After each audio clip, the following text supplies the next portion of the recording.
All right, guys, so I'm out here shooting, and I figured I would do a review of my long-range 5.56 gun. I've dubbed it the Black Beauty is what it's called, but I haven't found anything else that will outshoot this thing.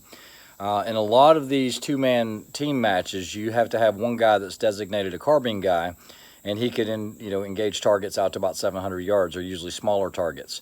But I'll share you a review of what I'm shooting and why this thing works so well for me. So stay tuned. All right, guys, so from the backside, we've got a Lancer carbon fiber, non-adjustable buttstock. I've got it on a Lancer lower. The reason I like the Lancers is because you have the adjustable or configurable mag well. You can make it larger or smaller. It also has a bolt release on the right as well as an oversized magazine release. I've got titanium pins for the front and rear takedown pin. I am running a Gemtech suppressor bolt. I don't know if you guys can see that, but it's in the suppressed position because I do run a suppressor on this at all times. This is the upper for basically it's the Nordic Components upper. It has the Midwest Industries handguard, but this is one of the branded Nordic Components. It was one of their uppers. Working your way down, I do have a pick rail at the bottom. That way I can run it on a tripod, like on the Really Right gear. I do have a Proof Research 20-inch carbon wrapped barrel, Atlas BT46 bipod, and then on the end it is finished off with a Thunder Beast Arms 5.56. Now up top for the optics and everything, guys, what you're going to see is a Night Force. It is a Night Force 4-16. It is a front focal with a Trimmer 3 reticle. It is a great optic. It has a zero hold here, so you can't turn it unless you press that button, and it does have a spur mount on it. Okay, the cantilever mount. On the other side, you're going to see a long range arms leveler. If you guys are not familiar with that, basically it's a digital level. I'm going to turn it on here, and it works at whatever angle. Right now it's going through its check system, and basically I don't even have to look at it. When I see the proper color, which would be green, that means I am level. You can see how we switched it there. So as I'm canting, there we go, that's green. That means I'm going to be within 0.2 of a degree. And that's how she's outfitted, guys. Also, I keep a data chart here. So I've got my holdovers, and then I keep a sling swivel stud on the left-hand side. Guys, this rifle is unbelievably accurate. More on that in just a second. All right, guys, so this is what the Trimmer 3 reticle looks like. It's got, this is the low magnification view. So you're going to see here, you've got your center crosshairs, and there's a lot going on down here. Well, what I'm going to do is I'm going to change it. These are front focal plane scopes, so when we go to a higher magnification, you're going to see a lot more detail. All right, so guys, this is your higher magnification view on the Trimmer 3 reticle. Now, a lot of you guys might ask, well, what's the difference between a Trimmer 2, Trimmer 3? They're just slight variances of basically an H58 or H59.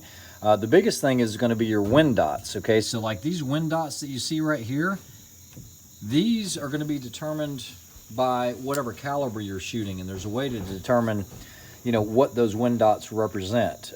For my particular rifle, those are 4-mile-an-hour wind dots. So if you hear me say something like, all right, Rick, hold 4 mils, that's going to be his 4 mil line. This is 0. You've got your 1 mil, 2 mil, 3, 4. But if I tell him to hold 4 mils and he's got a 4-mile-an-hour wind, and you got to remember, you got to keep it in your mind which way the wind is blowing. Now, we don't have any wind out here today. But basically, if we had a left to right wind and it was 4 miles an hour, we would put the target right here. Because essentially we're aiming to the left of the target. And as that bullet goes, it's going to impact to the right if it's a left to right. But you can see that this scale is graduated. So that would be an 8-mile-an-hour wind. That would be 12. So 4, 8, 12, 16. And you see how that works all the way down the scale. So that's what we're doing within the reticle itself. Okay. These right here are going to be your movers for different speeds. That's not going to be 2 mils. This is very misleading when you're looking at a Trimmer 3 reticle, because you still have 2/10, 4/10, 6/10, 8/10, and that's 1 mil here. That's your 2 mil mark. These are for movers, and this is for heights, for quick target identification. And there's ways to go in and mill. You can see these little chevrons right here. So if you're trying to get distances, you can see them right here as well. So it's just a way to range estimate if you didn't have a rangefinder or something like that. But that's the Trimmer 3 reticle that we're going to be using today. We'll get to shooting here in just a minute. All right, guys, so that's an overview of Black Beauty. One thing I forgot to mention, I do have the Hyperfire Eclipse trigger in there. Guys, this thing is crazy accurate. I was able to hit a 12-inch target out at 1,230 yards with this. I only shoot the 55 or the 77 grain tipped Match Kings out of this, but it is unbelievably accurate. I'm going to put Rick with Is Your Six Cover. I don't know if you guys have checked out his channel. A lot of times he does a lot of shooting with me, but he's got a good channel. Go check it out. I'm going to put him on this rifle, and we'll see if we can walk targets from 200 yards out to 1,000 yards.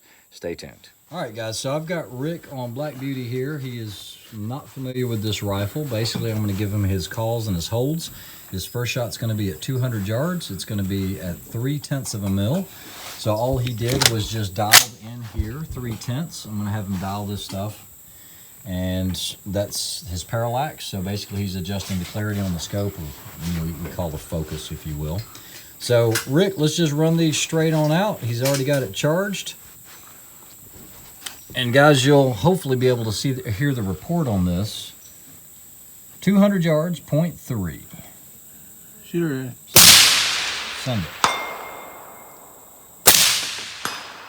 All right, so now he's going to go to 300 yards. 300 yards, dial 1 flat.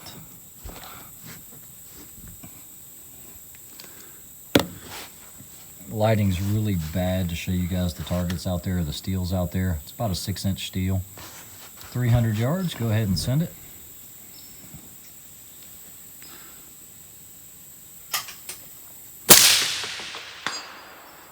All right, so good center impact. We're gonna go 400 yards. It's gonna be 2 flat. So what he's gonna do is he's gonna dial this mill in at 2 flat.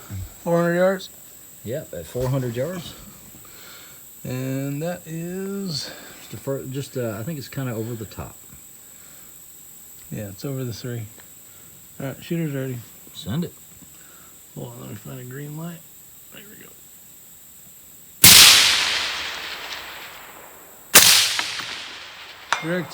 Direct hit at 400.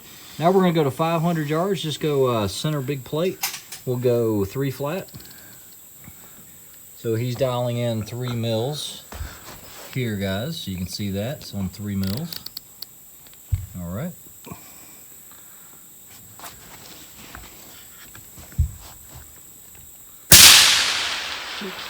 Yards is the... He hasn't shot yet. He's getting ready to shoot here in just a second. There's someone else shooting. That's the big square. Yep, big square. Hit. And you guys can hear that hit. And now what we're going to do is we're going to move it over to 600 yards. And guys, this is a continuous frame. I haven't stopped anything. Go 4.3. So he's going to dial 4.3. Yep. And keep in mind it's a 5.56. We're at 600 yards. That'll be the one just underneath that 8. I know you guys can't see that. Oh, there it is. Okay. Send it. Shooter ready. He always shoots one. That's an impact. Nice hit on that. Now we're going to go to 700 yards, which is going to be far right. 5.7. 5, 6, 7. What'd you say? Far right, right? Yep. Guys, he's on about a 12-inch circle here.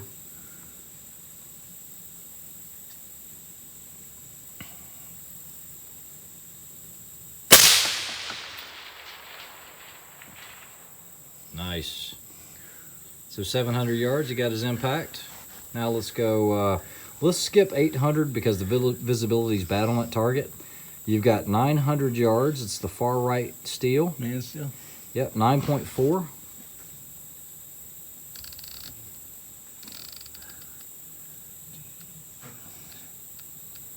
So he's holding 9.4. Hold favor left edge just a hair. Left of center. Not yet. And send it.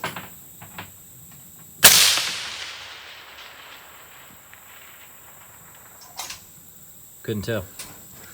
Let me try again. Go not so far left edge. Okay, go ahead and try it again. 900 yards.